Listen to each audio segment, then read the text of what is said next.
Welcome to the Real Estate Investor Goddesses podcast. I'm your host, Monique Hom. On this show, I interview amazing, badass women that are crushing it in the money and investing space.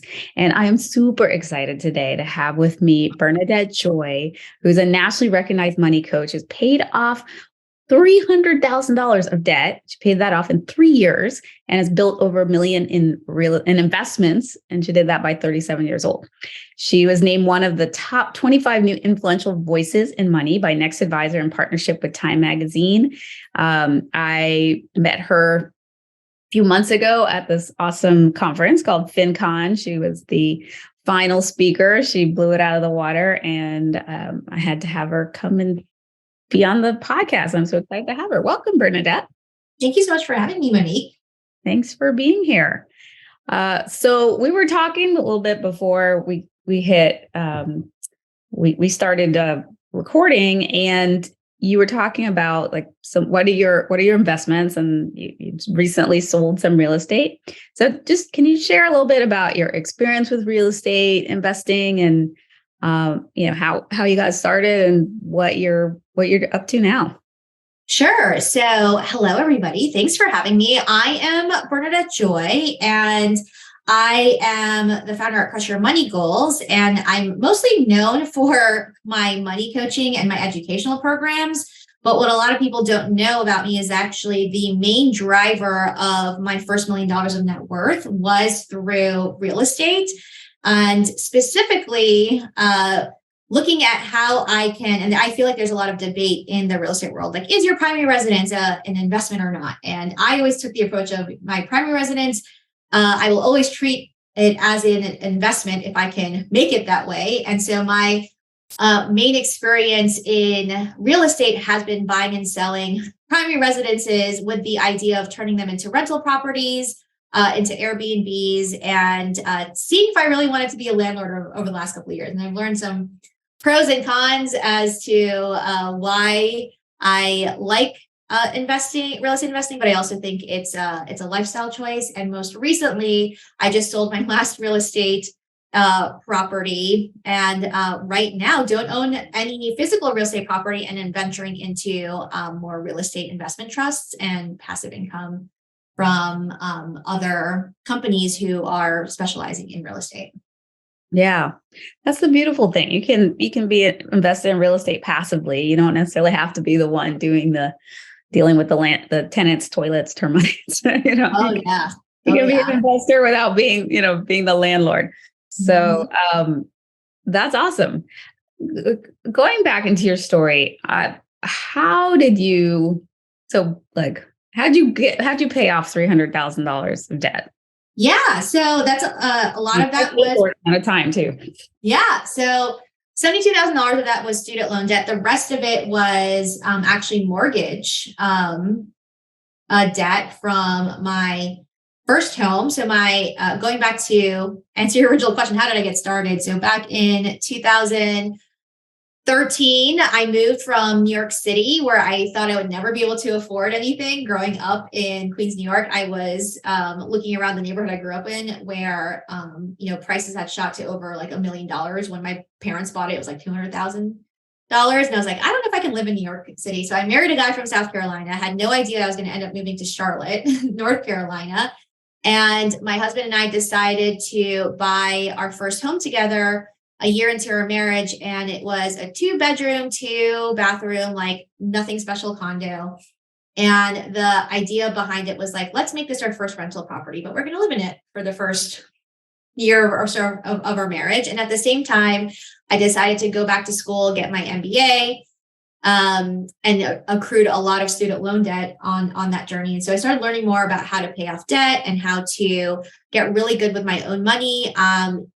You can't see me, but I'm first generation Filipino American, and I often felt overlooked by traditional personal finance from financial advisors. I'd often ask if I could learn in different places, and I always never felt like I fit into those spaces. So I started teaching myself about just money management in general. I started like getting a lot more interested in real estate, and my husband ended up getting his real estate license as well. And then we realized, like, what if we were to, buy this home, pay it off really quickly, and then use that equity to go buy the next home, right? And so that was the idea, and that was the plan. I did not foresee the $72,000 of student loan debt. So in 2016, which is when I graduated from my MBA program, I found myself with the student loan debt, the mortgage from the first place. We had then started renting it out and moved into our second place, the mortgage from that place.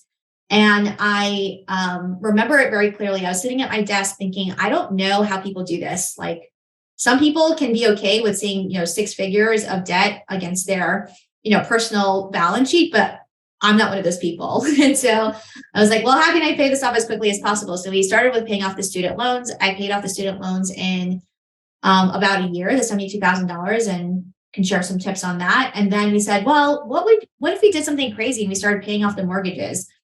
And we got so much feedback from people saying, like, well, why would you pay off the mortgages? It's a good loan, it's low interest. And at the heart of my decisions behind that was, I wanted to just have less stress. And I wanted to know that if I decided to change careers, find something different, that at least I would have a stable roof over my head. So we started with paying off that first place, which when we bought it, it was $101,000, which sounds crazy now in hindsight. And we paid it off in about 4 or 5 years. And then we sold that place at a profit for about $150,000. And then we took the money of that, put it into the second home. Then we took another year to pay off that home. And then by, 36, 37, I was, debt-free, including my house. And that's really started opening the possibilities of, like, well, what else can we do in the investing world? Nice. I love that. What did you do specifically to be able to pay it off so quickly? Well, to start off with, we did a lot of things that, like, normal people would talk about in terms of paying down debt, right? Like, trying to cut our spending, like kind of the obvious things, like trying to get some side hustles, all of those normal, quote unquote, things. But we started, for me personally, especially as it relates to real estate, I started also looking and trying to understand, like, do I really need a 30-year mortgage? And what does that do for me? And when I would study the amortization tables and say, like, okay, I did not realize when I signed up for this at 20 something years old that I was paying this much in interest versus this much in principal. I calculated to myself, well, if I pay this off faster, then I could technically save this much in interest. And so we started getting more creative with, like, the first home, we ended up having it on a 10-year mortgage instead of a 30. And the second home, we renegotiated it from like a 30-year to a 15-year mortgage. And that accelerated some of, the principal payment. And then aside from, things like that, we also made some just like lifestyle changes. My husband and I decided to adopt a little bit more. I wouldn't say we're all the way minimalist, but we pretty much stick to what we know and like and want to do, and made some lifestyle changes. Like, for example, we had 2 cars and then we went down to 1 car, and that's like unheard of in Charlotte, where we don't have great public transportation, like things that seem really inconvenient for a lot of people. We said, let's try it. And if it doesn't work, we can always go back to the way that we were living. And now 6 years later, we're still living pretty similarly to when we first started paying off debt, and our life has been infinitely less stressful. I love that. Yeah, I think it's just it's like those little decisions that add up over time to make that shift. So what are you currently working on that most excites you? Sure. So right now I am looking at rejiggering my personal finance platform. So as I mentioned earlier, I'm a founder and I'm an educator. I run a company called Crush Your Money Goals, and it's primarily dedicated to serve women who are not just interested in becoming financially literate, but who truly want to become financially independent. And, I think that financial literacy is a great place to start, but a lot of other financial education and services kind of stop at financial literacy versus saying, you know what? We women, we can do hard things. Like, we can do more than just pay down debt. We can get into complex investing. We can become real estate, moguls. We can become millionaires, earlier on than people expected. And so I get really excited about working with women who are high potential, who are not afraid to say, I want to earn a lot of money. And I'm good at math. Like, I want to be able to be the manager of my money. I don't want to hand it over to a financial advisor. I don't want to hand it over to my husband. I want to be able to manage myself. And so up until this past year, I've done a lot of kind of one-on-one coaching and classes and speaking engagements. But going into 2023, I'm really excited about building out programs that are dedicated to educate the next generation of accredited investors, primarily women and women of color.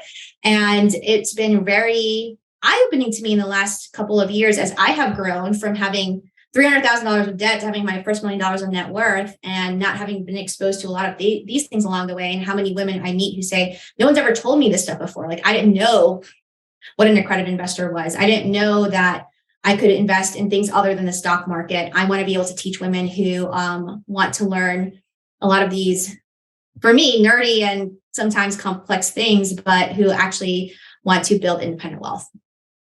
You're speaking my language. My mission is to help 1 million women create financial freedom through real estate investing. So I love that. I love what you're about. So I'm so excited you're here. What would you say has been your biggest mistake, and what did you learn from it? Oh, I can only pick one. I have so many mistakes. I would say, I don't know if it was my biggest, but it's the one that's coming up in my mind the most as it relates to this idea of becoming a savvy investor is I invested in things in the past just because I heard someone else doing it, or even if that person was reputable or I thought they were good at it, but I didn't really know their personal financial situation or what their risk tolerance was or anything like that. And so I assumed like, oh, well, if this person did it and they're smart, then I should do it too. And this came up as a big mistake really for me in the past, even the last year, as my husband and I were transitioning some of our real estate investing into equities. And, I played into a lot of the things of like what I hear, even some of the people at FinCon, right? Like that you and I met saying, oh, you should be doing, put into the S&P 500 and like, blah, blah, and then like let it sit for 20 years. And it's like, well, that's great for a certain subset of people. But I realized for me, I was just like, one, that doesn't resonate with me from the perspective. I used to work for some of those banks. Like I used to work at two of the biggest banks in the world. And I don't really want to put my money back there. I didn't enjoy working at those places. And they're not aligned to me in terms of value propositions.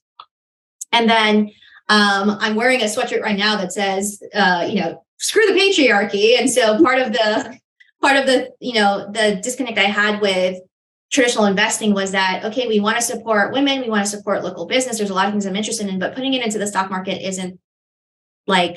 doesn't just sit with me well. I mean, there's some portion of it that I'm going to do, but there has to be other ways to also invest money.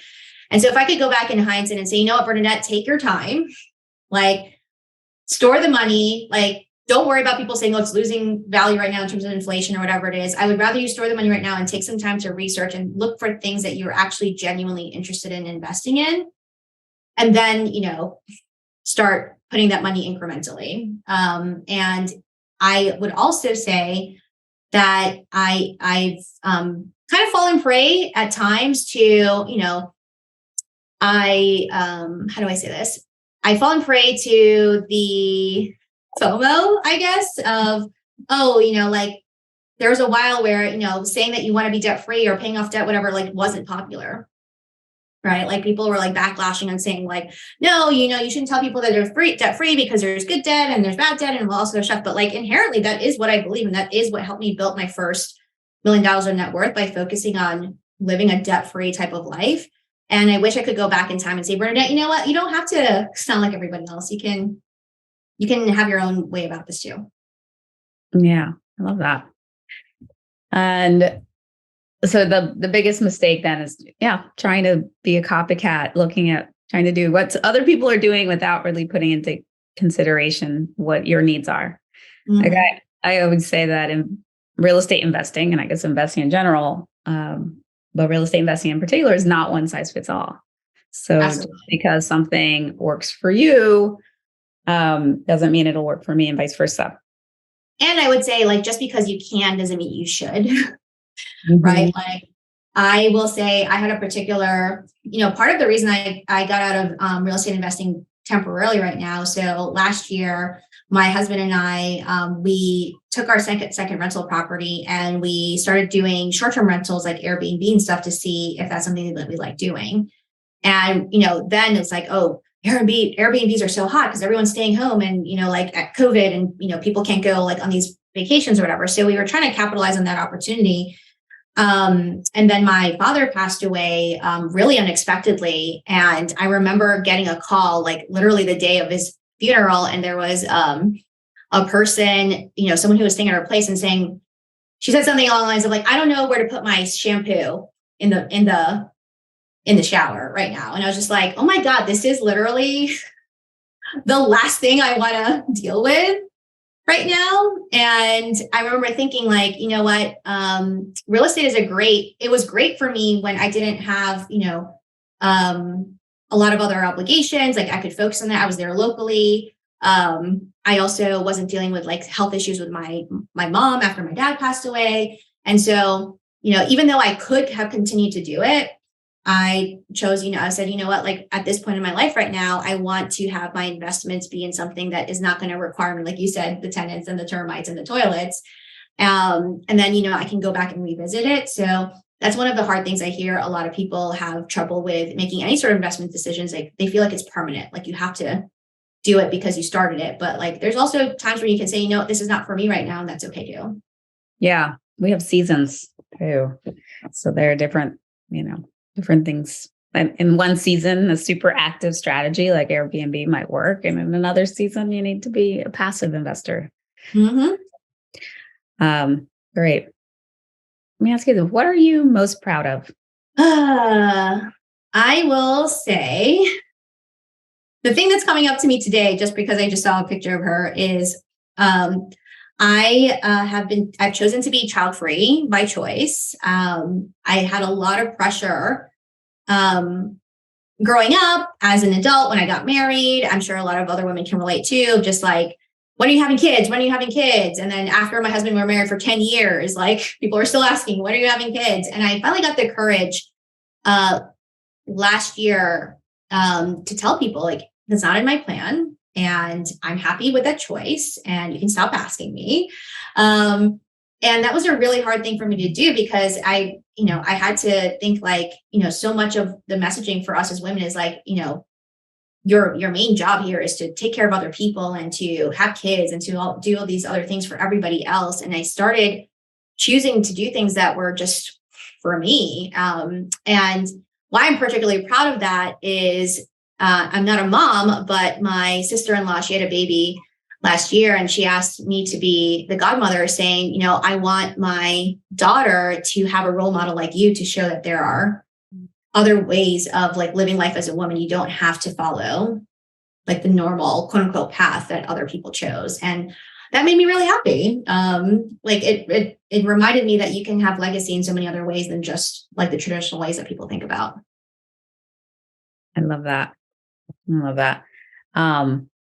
that, it's ironic that needs to be to be able to say that as a woman, I'm choosing not to have children. It's so brave. Like you need courage to be able to do that. When it should just be, this is my choice. It's like, men I don't think men are given that pressure. Yeah. I definitely, there was a moment I remember I was at my in-laws place and we were there for Christmas Eve one year. And it was the first time I was going to meet a lot of my husband's family, like extended family and stuff. And like Filipinos are not shy about asking like, so when are you having kids? Like, when are you having kids? When are you having kids? And I remember like sitting there fielding all these questions from people. And then my husband was just like playing poker with some guys. And I was like, y'all do first of all, why don't you ask him? He's the one who's actually part of this, family or whatever. And second of all, like it takes two to tango. Like, why am I the only one who's fielding all the questions? And ever since then, I remember thinking like, I really, I respect women's choices to have, either way, whatever it is that they want to do. but it's been really interesting. And I hadn't expected it when I became a money coach and when I've been doing a lot of this other like speaking engagements and stuff, how many women have come up to me, even at FinCon, that said, you know what, thank you for saying that you're child free by choice. Like that's not something that I hear very often. And so I know, I wish we didn't have to say that in the year 2022, but it never hurts to remind people. I know, it's crazy. And I have 3 kids, but 1 biological. But after I had her, and even after I had a baby, when are you having another baby? Right. I was like, I have 3. They're, I'm like 2 step kids, and they're like, yeah, but your child needs a sibling. It's like, she has 2 siblings. It was so weird, but I kept getting that. So, to be a woman. So, what I'm going to ask you some questions about advice. What's the best life advice you've ever received? It was actually this past week. It sounds so obvious, and I say it to people sometimes, but it's just a reminder to tell people no. If it's not something that it's a absolute 100% like heck yeah, then it's okay to say no. And I was given that advice. I went to go do a TV segment here locally in Charlotte, and the host of the TV segment, I highly respect him. His name is Eugene Robinson. He was like an NFL player for many years, and now he does TV stuff. And he was the one who told me, he's like, when I call you and ask you to do TV segment, you can say no. Like, it's okay. Like, you can tell me no. And it was easy to say no to things when it was like clearly something I didn't want to do. Like, those became obvious. And over time, especially as it became more financially independent, like if something was going to waste my time, obviously I wouldn't do it. But then I had to start making harder choices of, is it okay to say no to things that used to serve me well before and they're not really hurting me right now, but like it's preventing me from doing other stuff? And is it okay for me to say no to things that a lot of people would like say yes to? Right? Like it felt very odd when a couple of years ago, I would have been like, oh my gosh, like I can't believe I get to be on TV. And that now I'm like, oh, I don't want to do a TV segment today. Like it sounds so like, full of myself, but that's where I think, especially for women who are going towards financial independence, it gets harder and harder to say no because they're not so obvious anymore. And they're things that you used to really want. So that was a good reminder for me that even if it's something that I used to want before, but it doesn't fit in now, like you can let it go. I love that. That's definitely something I've been playing with. I challenge myself to say no at least once a day to something. That's great. That's my latest thing because I'm saying yes to too much. So every day, it's like, what did I say no to today? Mm-hmm. All right. And what's the worst advice you could give someone? That I could give to someone? Yeah. What's the worst advice? The worst advice that I could give to someone is to let debt be a lifestyle. I think that's something that I shied away from. Again, like I said before, there was a couple of months in the last year specifically where it just like wasn't in style to say that. And there was a lot of like, if you have debt, that's okay. And like, I'm like, if you're happy with that, then more power to you. Right. But, too often I see a lot of people who say like, oh, the only way I can do this is by getting a mortgage, is by, getting it on a credit card or taking out a business loan. And I just challenge people to think about like, rather than making debt a first priority, can it be a last resort? Right. So the bad advice would be like, oh, go for debt first. And hopefully the good advice is like, yeah, debt is good if you don't have any other options. And what's the best advice you have for a woman getting started in investing? Oh my gosh. If I can say 2 things, I would say the first thing is don't do what I did, which is just take advice blindly and apply it without regard for your own context. And the more specific advice I would say is there is a lot of great things if you look up online, just like risk tolerance quizzes. I would tell any woman before you start any sort of investing is to take a quiz or take a test or talk to someone about understanding what your personal risk tolerance is before you go do any sort of investing, because that's the piece that I think a lot of people overlook is like, oh, this sounds like a good investment strategy, but maybe you don't have the same risk tolerance as somebody else. And that's something that I implemented with a lot of my coaching clients. And they, even if those who've had financial advisors have said that no one's even ever addressed that with them. So go have an objective assessment of where you stand in terms of what risk you can tolerate before you go into investing. Yeah. And invest accordingly. Mm-hmm. Okay.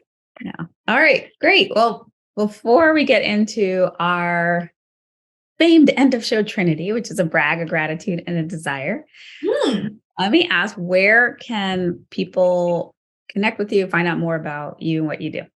Sure. You can find me at crushyourmoneygoals.com. That is where you can see what I'm doing in my business, and also for speaking engagements and classes.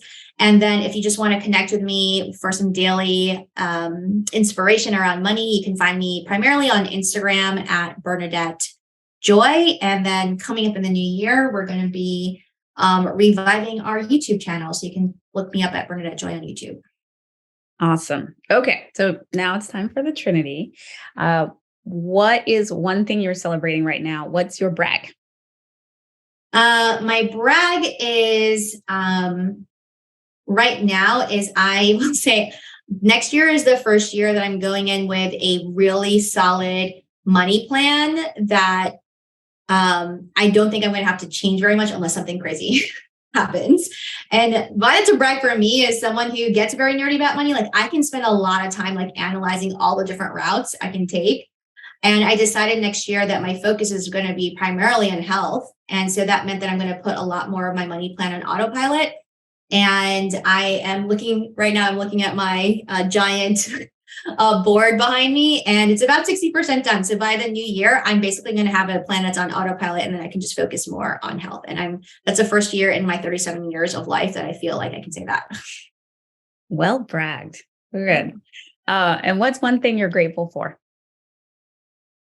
I'm really grateful for the women who have trusted me up until this point with their money journeys. I started Crush Your Money Goals in 2020, and this is fresh in my mind because just this past week, I gathered my clients locally here where I am in Charlotte to just have a night of gratitude where I just wanted to get them together to tell them how much I was thankful for them, and also for them to share their success stories with each other, because a lot of them haven't met each other. And I came out of I was literally crying that night because they just inspired me, reminded me how brave women can be and how we can really do hard things if we decide that that's what we want to do. And so I'm just really grateful that this community has let me be part of their journeys. I think that's forever changed me as a human. Beautiful. And last but not least, what's one desire? One desire is, I just came back from Korea not too long ago. It was my first trip to Korea, and it was my first international trip since COVID. And I'm a big K-pop fan. I'm a big Korean drama fan. And my one big desire is I will go back to Korea next year, and I will actually meet one of my celebrity crushes. All right. Well, so shall your desire be, or so much better than you can imagine. We'll manifest it. Yes. Thank you so much, Bernadette. Like your name. This was a joy to be able to connect with you. So y'all, you can connect with her. Go to crushyourmoneygoals.com or at Bernadette Joy on Insta, or find her YouTube channel, Bernadette Joy. And you can connect with me at reigoddesses.com. There you can find out about our passive investing opportunities, our investor club, our courses, our events, and our social. Also, don't forget to subscribe and like so you don't miss another amazing Real Estate Investor Goddesses podcast interview. Bye-bye.